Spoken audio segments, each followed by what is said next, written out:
Hello there, video editing कोर्समा तपाईँलाई स्वागत छ। Cropping video clips.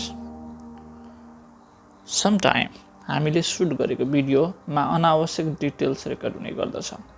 For example, कहिलेकाहीँ भिडियोको टप फ्रेममा सिनलाई नै नराम्रो देखिने गरी बार, भित्ताहरू अरू मान्छेहरू आइराखेका हुन्छन्। यस्तो अवस्थामा अभियसली हामी भिडियोलाई क्रप गरेर अनावश्यक डिटेल्स हटाउने गर्दछौँ।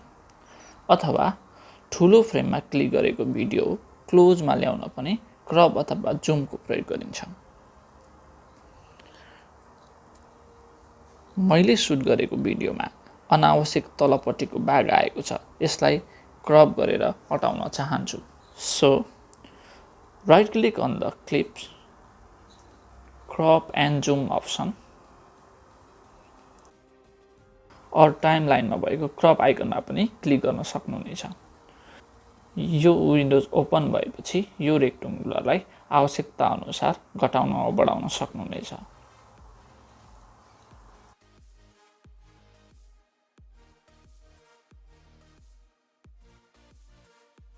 अथवा यहाँबाट रेसियो सेलेक्ट गरेर पनि आफ्नो भिडियोलाई क्रप गर्न सक्नुहुनेछ।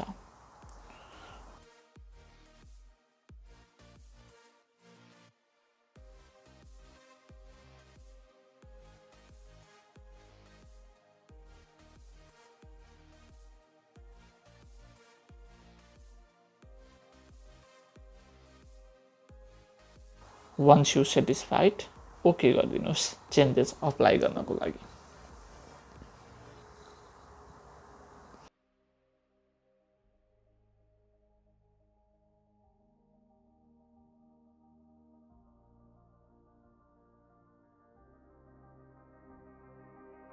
This is it on this video.